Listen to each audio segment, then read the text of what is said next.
Good evening, I'm Anthony Robart. This is Crime Beat. Tonight, a young father was kidnapped and never again seen.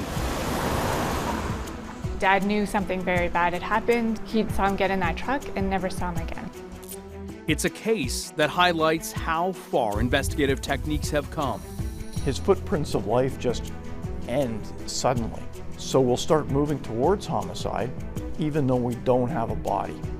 Exposing even the best told lies. That boy was walking, talking, breathing absolutely fine when we left.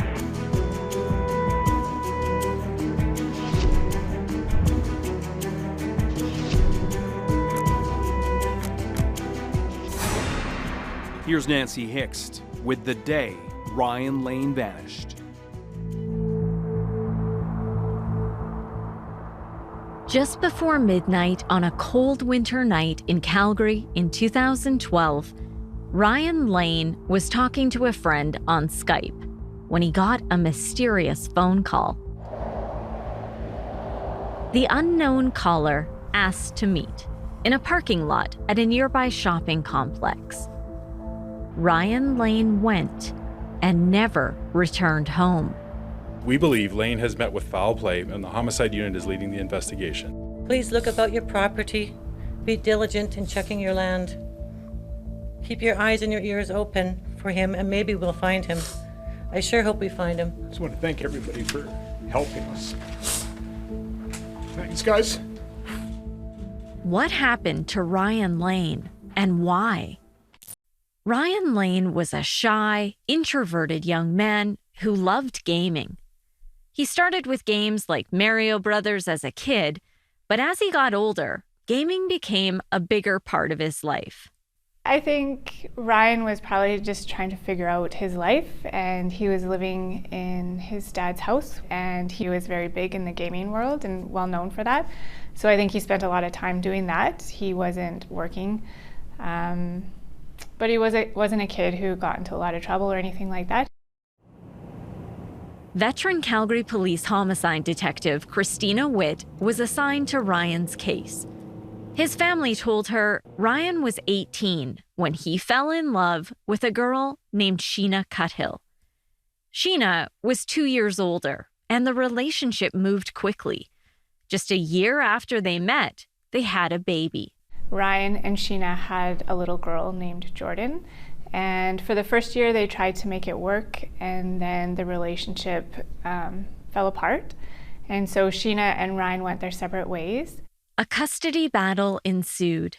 As things deteriorated, Ryan's little girl was completely ripped out of his life. 2 years went by, and despite his best efforts, he lost all contact with his ex. Her phone number was no longer in service, and she disappeared from social media, taking his daughter with her.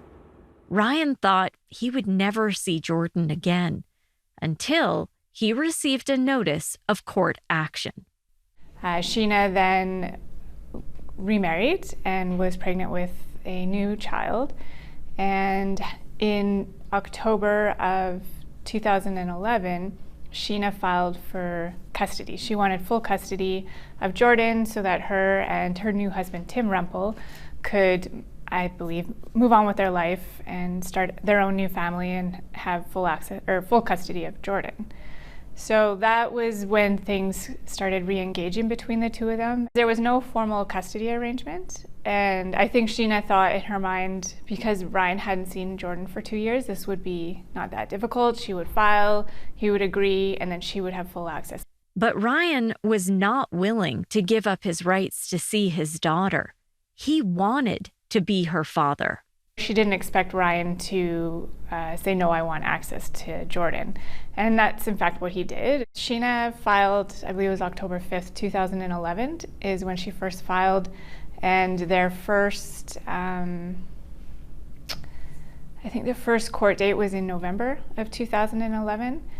And that's when Ryan said, no, I would like to have access to Jordan. And so then the courts decided they would do mediation. A mediator granted Ryan supervised visits. On February 6, 2012, he was finally reunited with with his 4-year-old daughter, Jordan. He took her to Chuck E. Cheese. Ryan posted photos on Facebook. She proudly posed for pictures wearing her dad's baseball hat. He wrote that it was one of the happiest days of his life. I think it just reignited for Ryan, that reaffirmed that he wanted to be in her life, and he was excited that he'd had the opportunity to see her again. That night, he Skyped with one of his closest friends. He told her how excited he was to see his daughter. He sent pictures of the playdate and said he was going to use a photo of Jordan as the background picture on his iPhone so he could fall asleep looking at his little girl. That's when their chat was interrupted. He receives a call from an unknown male, and that male basically says to him, he wouldn't say who it was, but he said, "I have information in regards to your custody issues and Jordan that could help you. Meet me and come alone."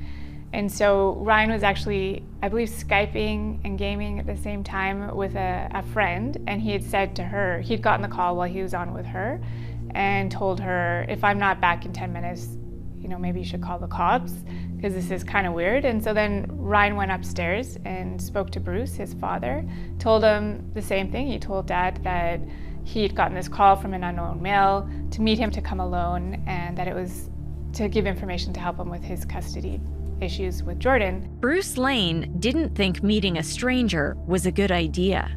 Dad was like, "I'm coming with you." Ryan said, "No, you can't." They said, "Come alone." And Bruce was like, "Well, that's exactly why I'm concerned. This is unusual." And so they agreed that Bruce could follow and just watch from a distance. So that's what they did. What happened next unfolded very quickly. Bruce is watching from a distance. He sees a red truck, what he describes as an older red truck full of wood in the back, in the box of the truck. He sees Ryan, and he had said to Ryan, "Don't get in any vehicles, talk to them outside." Ryan's like, "Yeah, got it, Dad." And Bruce sees Ryan get into the truck, and right away Bruce is calling Ryan, and Ryan's phone is off, and he can't get hold of him, or it's going to voicemail, he can't get hold of him. And where the location was set, there's a lot of major roads and fast outs from that location, and Bruce tried to follow, because right away in his gut he knew this was not right, but lost sight of the vehicle fairly quickly. And that was the last anyone ever saw of Ryan. In an instant, he was gone. It was his father's worst fear. Bruce Lane didn't waste any time contacting police. "Look, I just saw my son get in this truck. This was what was going on." He added some context to it. He was very quick to also call the phone company and get Ryan's phone records. I think Bruce was paying for Ryan's phone bill, so then he was able to get access to the phone very quickly.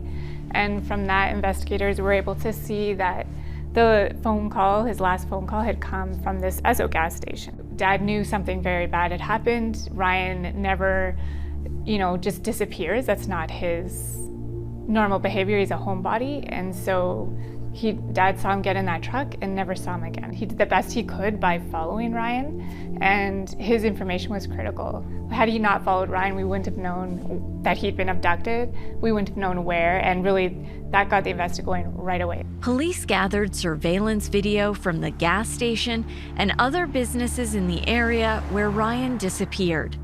They retraced his recent steps and pulled CCTV from the Chuck E. Cheese he took Jordan to earlier that day. Everything seemed normal until that mystery meetup. Coming up. As family hopes for Ryan's safe return, police look at those closest to him for answers.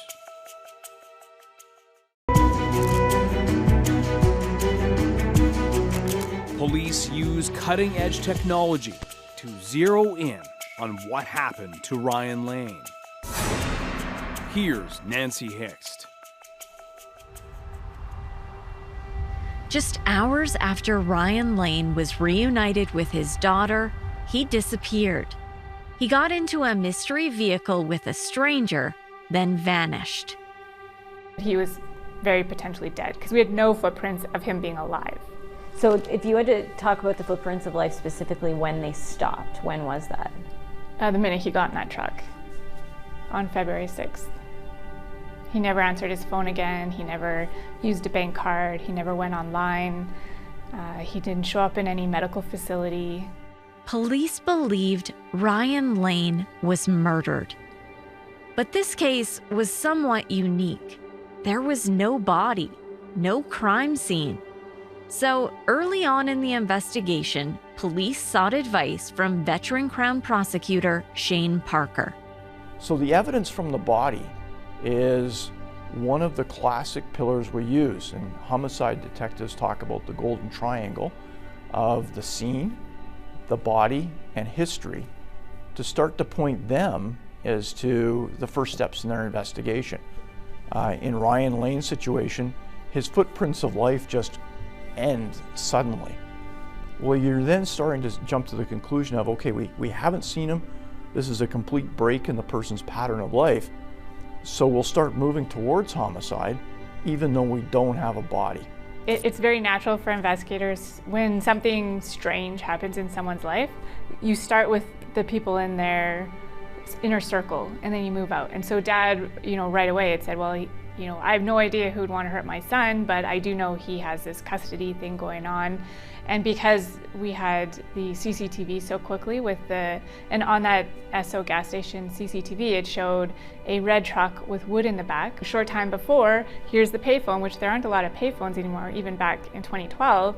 And so we were able to corroborate the payphone and the number to his records and the CCTV with the truck with the wood in the back. And then basically the second vehicle that was in tandem with the red truck was the red Jeep Cherokee. Investigators released photos of those vehicles, including the red truck Ryan's dad saw him getting into that fateful night he vanished. Police were able to get a partial plate. That information led investigators to some possible suspects. It turned out they were linked to the ongoing custody battle. Here's a look at the family dynamics and 3 key suspects police were looking at. Ryan's ex was Sheena Cuthill. She was married to Tim Rempel. And then there was Tim's brother, Will Rempel.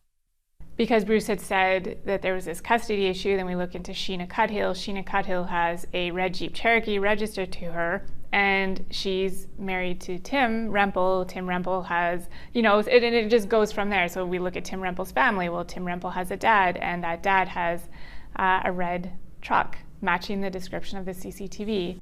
Sheena Cuthill's brother-in-law, Will Rempel, lived with his parents and often drove their red truck. Police decided to search their home. We found a receipt for a car wash in Will's jacket, and we found a receipt for a salvage yard. So right away we sent investigators to those locations, and we actually recovered the truck. The red truck had been sold to a scrap metal yard just days after Ryan's disappearance. The receipt showed the truck sold for $128. Because the vehicle was in such good shape, one of the employees at the salvage yard had decided that they may keep it because it was still in good running condition. And they had mentioned to us after, they were surprised that he was selling it for so cheap and wanting to salvage it. As the investigation continued, Detective Witt used every strategy she could think of to try and find Ryan. That included a technique that was new to Calgary police at the time: cell phone pings. Your phone generally uses the closest tower. And when you make or receive a call or send it to SMS text message, it sends out a message to that tower, and it'll find the one with the strongest signal. That communication is then passed onto a switch and then forwarded to the number that's been dialed or the message is sent to. The information that we're able to obtain through the billing records is not just the tower that was used for that communication, but what side of the tower that communication came from. In this case, crime analyst Trish Pace looked at those pings and created a map of likely places the suspects went the night Ryan disappeared. After the payphone call, we were able to get the cell phone records from the suspects. And after that call at the payphone, we know one of the phones is using towers north of Calgary. And what happened in that case is there was a series of calls that were fairly close together, like seconds apart, but they were using two opposing towers. We were able to narrow down, because the communications were so close in time, that likely the phone was in a very limited geographical area that had coverage from both cell towers at the same time. So that was able to define an area where we felt that we could search for Ryan Lane's remains. There's communication between Tim and Will up until about 8 o'clock at night, and then there's no communication until again at about 1:30 in the morning, and then a couple quick phone calls at 2 or 2:30 in the morning. So that gave us some more towers, and our analyst, Trish Pace, did a great job of doing her magic on triangulating those towers. It definitely isn't an exact science, and it was still 11,000 acres that we had to search. And it was a needle in a haystack, but it was a starting point. The problem is they're all gravel pits, and gravel pits are a nightmare to search because the surface of the gravel pit changes daily. The parents of a missing Calgary man making a tearful, heart-wrenching appeal tonight, begging someone to come forward and give them answers. Nancy Hixt has been working on this story. Nancy, police are planning a major search for Ryan this weekend. Well, police have already searched some very large areas with no success so far, but this weekend dozens of search and rescue volunteers will join CPS K9, Mounted Patrol, Hawks Helicopter, and the Calgary Fire Department in searching a rural area just west of Bicycle. Ryan Lane's family is desperate to find his body. I miss Ryan. I wish he would come home. Ryan felt that everyone deserved to love and be loved. Can you see now why we are suffering so much? How can anyone take him from us? How can they hurt him? Keep your eyes and your ears open for him, and maybe we'll find him. I sure hope we find him. Only from the air could you see the true scope of what police were dealing with and the manpower involved. Search and rescue teams were relentless in their efforts. But as the weeks and months passed, all hope of finding Ryan Lane faded.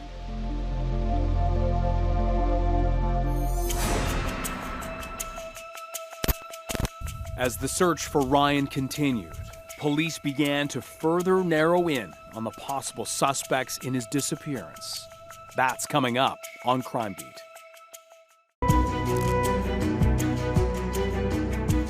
As police zero in on key suspects, they uncover shocking forensic evidence.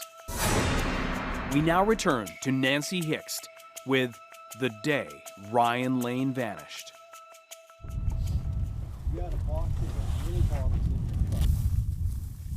As searches to find Ryan Lane continued, I reached out to each of the three suspects in the case: Sheena Cuthill, her husband, Tim Rempel, and his brother, Will Rempel.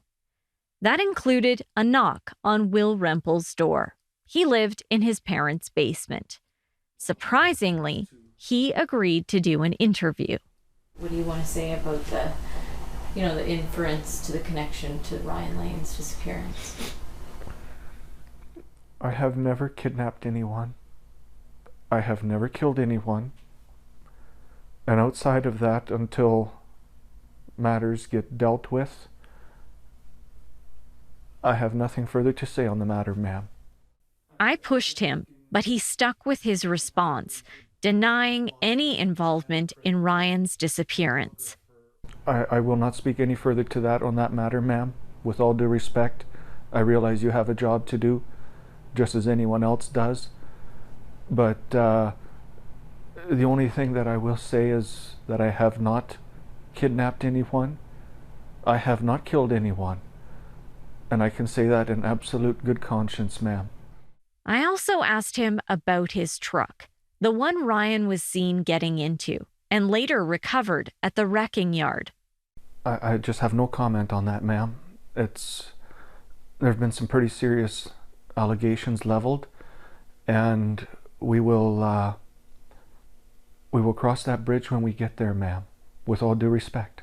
Will Rempel was polite but short, and very careful not to misspeak. You have a reputation of not just running with one thing, as so many media do. And because people close to me speak highly of you, and I have in the past seen how you do give, or at least attempt to give, a fair shake to both sides. It's the only reason I'm going to speak to anybody. I will not speak to anyone else. It's just not going to happen. The people close to him that he was referring to were his brother and sister-in-law, Tim Rempel and Sheena Cuthill. He knew I had also reached out to them. Questions are bound to be asked, but it doesn't mean that any given thing that's being questioned about is fact. It wasn't long before police found further evidence against Will Rempel. Remember the receipt for the car wash found in his pocket by police executing the search warrant? Police were able to retrieve surveillance video from that car wash captured the evening of February 7th, 2012, just hours after Ryan vanished. I can't tell you how many times I watched that footage because it, to me, painted a real picture of maybe what had happened with Ryan or where he was positioned. But the truck in the car wash, Will spent $20 to clean it, for one thing. It's very strange to spend all that money just to take it to a salvage yard. And so when you watch the footage, he's very careful to clean the outside, particularly the rear passenger tire well, which always painted an image in my mind of where Ryan was potentially standing when he was first hurt. He power washed the inside of the vehicle, opened up both doors and power washed it. I had never seen anyone do that before. And then he was very careful to power wash the floor of the car wash so that everything was flowing into the grates, which kind of screamed to us that he's trying to get rid of evidence. Evidence was building against Will Rempel, Sheena Cuthill, and Tim Rempel. But without Ryan's body, would it be enough? Having a theory about who did it is a start. We also always have to be very careful about having tunnel vision, so we try to keep our minds open to any possibility and try to just follow the best leads that we can and follow the evidence. As the investigation continued, forensic testing of the truck revealed further evidence. Ryan's blood was on the passenger side, like where the door frame is. There's, as much as he power washed it, there were still a few specks of blood up top that were Ryan's. And so that, led to a lot of questions. Well, what was he doing in the truck? Why is his blood in the truck? The door handle on the passenger side had been broken off. So we don't know when that happened, but once Ryan was in that truck, he wouldn't have been able to get out of the pickup truck. And first degree can also come depending on the circumstances of the crime. So if someone is killed during their kidnapping, for instance, that elevates it to first degree. The Jeep was also examined. There was blood on the gas pedals of both, which, spoke to that both Will and Tim at some point had stepped in his blood and had transferred it into the vehicles. Those blood samples were sent away for testing. The blood found in the truck and the Jeep came back as a match to Ryan Lane's DNA. The Rempels never met Ryan Lane, so there'd be no innocent explanation of why his biological material would be in those two vehicles. So that was powerful evidence that now we've got a connection for both. And also you're now starting to build up a motive for what's going on. So you're now looking at various suspects, and of course, who did what, who knew what, who was orchestrating what was important. This area here, so we'll just kind of spread out across here and go down and do type 2 all through this area, staying south of this little. As an added twist, the cell phone pings narrowed the search to an area northeast of Calgary, near the small farming community of Bicyker, where Sheena Cuthill lived with her husband, Tim Rempel. Coming up, investigators discover key evidence. But will it be enough to make an arrest?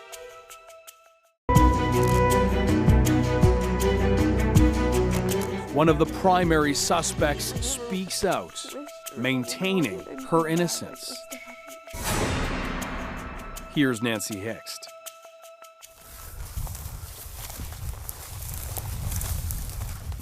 By the summer of 2012, police and search crews had already spent hundreds of hours searching for Ryan Lane.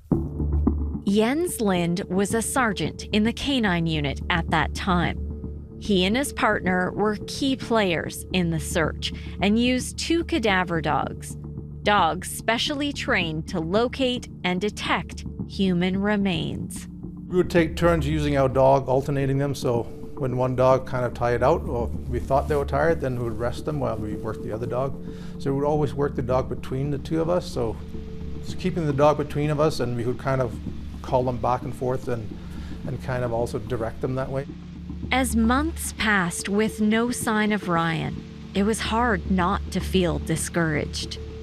To be honest, there were times that you're just physically and emotionally drained. And my partner and I, Harvey Ben-Conan, we were always good lifting each other up. And there were definitely times where we said to each other, okay, we're really done today. We're tired, but let's give it another one. Let's do it for mom and dad. We were both dads, and let's see if we can at least bring the son home.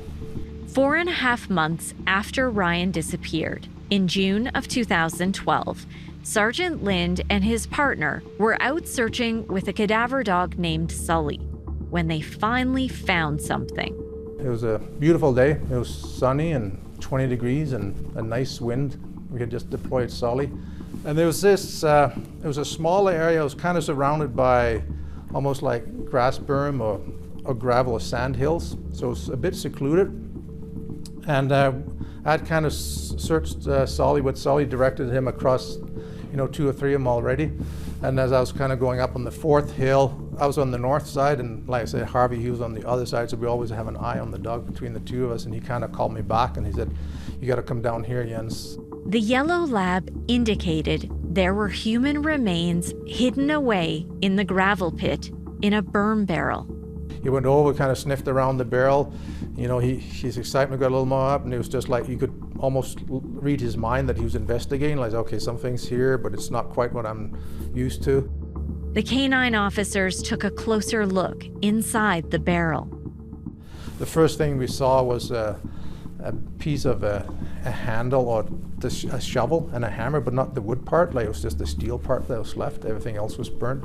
We saw a few nails in there. We saw something that looked like small pieces of bones. There was one particular bone that was larger, and we both believed that this was a vertebrae. A forensic anthropologist examined the charred remains at the site. The expert determined the bones were human and all belonged to the same person, someone between 19 and 30 years old. Lane was 24 when he disappeared. Police also recovered a badly burned cell phone and a ring. You're watching Global News. Good evening. There is a major breakthrough tonight in the mysterious disappearance of a Calgary father. Police have found the remains of Ryan Lane and confirm he was murdered. 2 men and a woman are facing charges in connection with his death. Nancy Hixt is working on this story tonight. And Nancy, this break comes after nearly a year-long investigation. That's right, and this is arguably one of the most high-profile missing persons cases in Calgary history. Police have put a lot of manpower and a lot of resources into solving this case. So tonight, being able to say they've found Lane's skeletal remains and that they have 3 suspects is a major break. Following that news, Ryan's parents once again addressed the media at Calgary Police Headquarters. And I can't stop wondering if he suffered or if it was a quick death. And I ask myself every day, why? Why did they kill him? Why did they think it necessary to kill him? What was in their minds when they decided he had to go? He was no threat to anyone. He just wanted to see his daughter. Ryan's father also prepared a statement to read. Read that for me. I can't see it. You can't. But he broke down, Ryan's mother reading it instead. Ryan was not in a custody battle. He just wanted visitation with his daughter, which was awarded to him by the courts. I believe it was on the night of his first visit with his daughter that he was taken and killed. The only thing that keeps me from losing my mind is the hope that the people who did this will be charged and sentenced and go to jail for a very long time. Thanks, guys. With first-degree murder charges now pending, time was running out before Sheena Cuthill would be taken into custody. I made one last effort to see if she would do an interview. Finally, she agreed. How did you find out that Ryan Lane went missing? I got a phone call from an officer the next day. Like her brother-in-law, Will Rempel, Sheena Cuthill denied any involvement in Ryan's death. My heart hurts for them, and I never wished or wanted anything bad like this to happen to Ryan. I couldn't imagine it being my kids. I was very upset. Of course I was upset. He hadn't seen her in how long, and all of a sudden he wanted something to do with her. Were you upset enough to want him to disappear? No.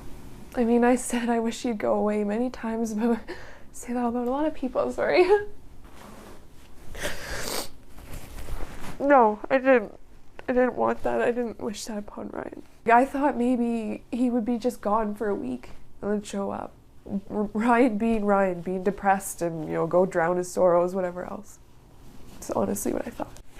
Did you have anything to do with Ryan Lane's disappearance? No. I did not have anything to do with his disappearance. Police have said that you haven't been cooperating. I've been nothing but cooperative with them. I've told them everything I know, and I've talked to them on many occasions. All I can tell them is that I didn't. I had nothing to do with it.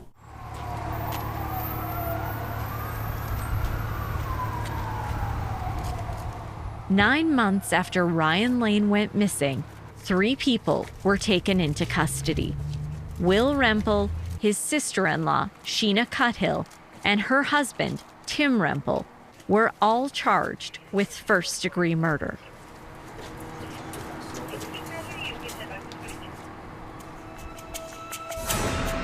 Next on Crime Beat. 3 people were accused of killing Ryan Lane. But without a body, could prosecutors prove their guilt? Damning conversations between the accused are played in court. Will it be enough to convince the jury of their guilt? Here's Nancy Hixt with the conclusion of the day Ryan Lane vanished. Ryan Lane's body was never found. Police believe he was incinerated in the burn barrel. No DNA was recovered from those remains. Still, 3 people were charged with his murder. Without a body, could the prosecution prove a case against the 3 accused? I think the initial reaction by a lot of people when you're doing the no body prosecutions is, without the body, there can't be a crime. And that's not the law in Canada. So you put all the circumstances together. He gets a strange phone call, he's whisked away, he's then never heard from again, and months later, you find the phone and the ring in a burn barrel with human remains, along with blood evidence in 2 vehicles that were in the area where he was taken. 4 years after Ryan Lane vanished, in March of 2016, Sheena Cuthill, her husband and brother-in-law stood trial together in front of a jury, each accused of first-degree murder. The prosecution alleged the trio came up with a murderous plot to get rid of Ryan Lane over custody of his daughter.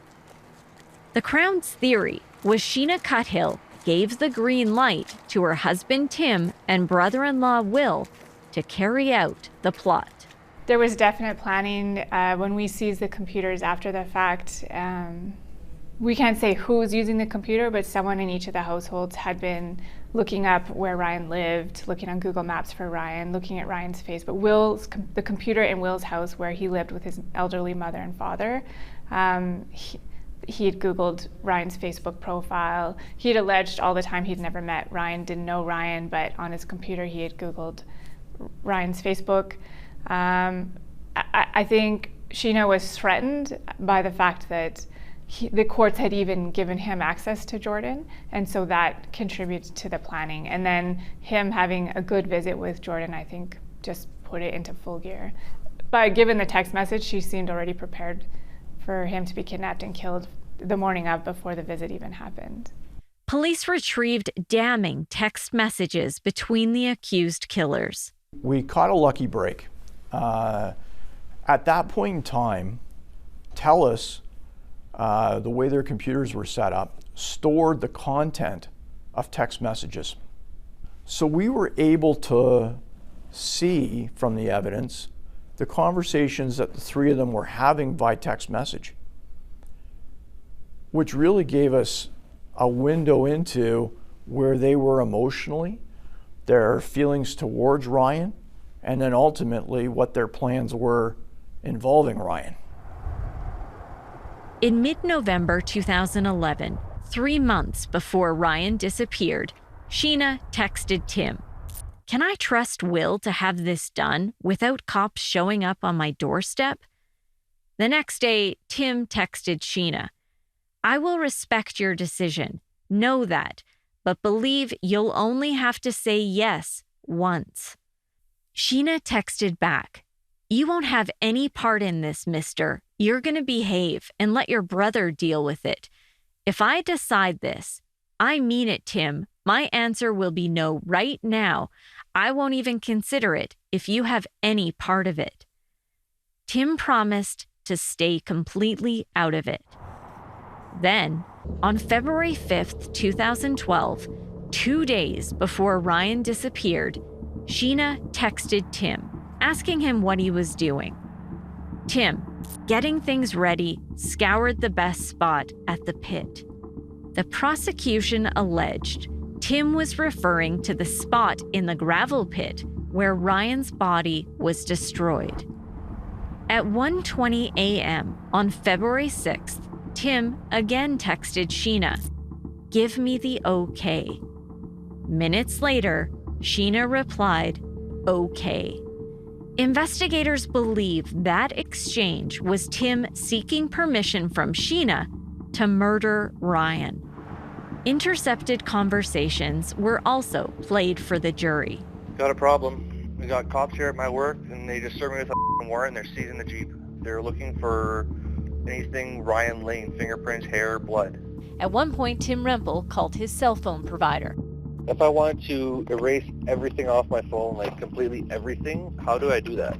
I just want everything gone off of it, like any search histories, all cleaned up and gone. Here's a conversation between Will Rempel and his mother. We didn't kill that boy. We didn't kidnap that boy. We had a conversation with him.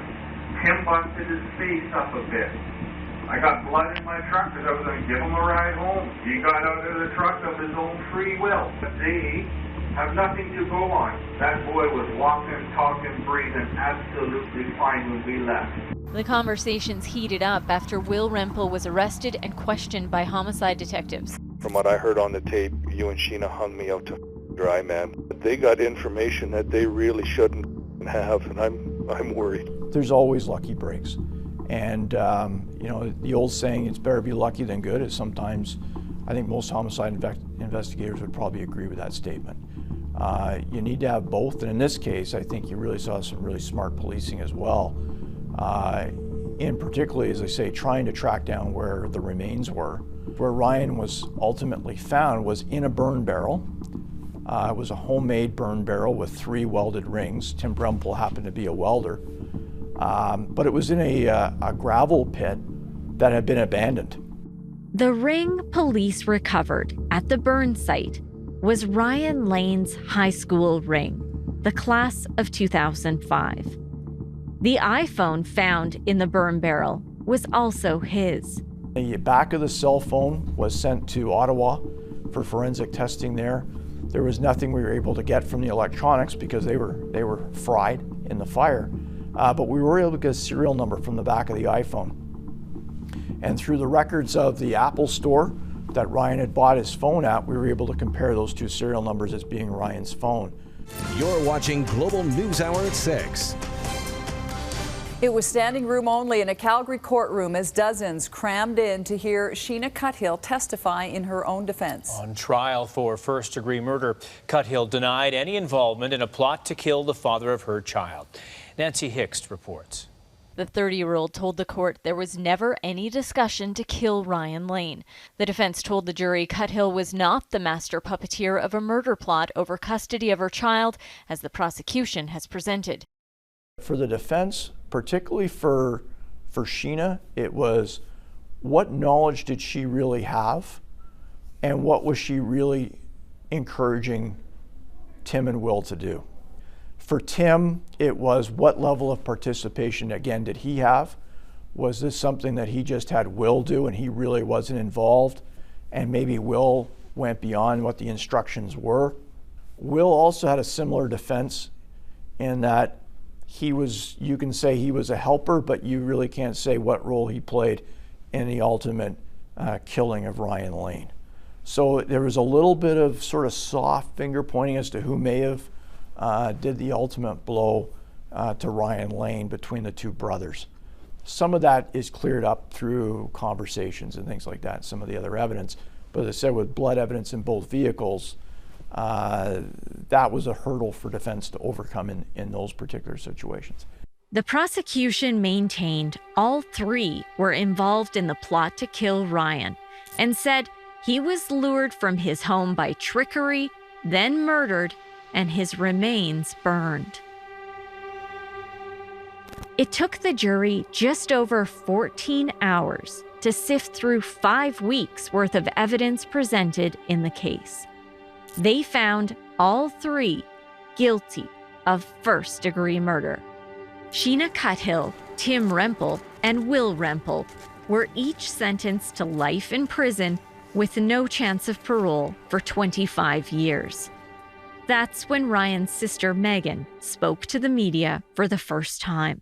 I'm just really happy that this is over, and thanks to all of the people who worked incredibly hard to get to this point. I know this is an outcome that we don't often see, unfortunately, in the justice system.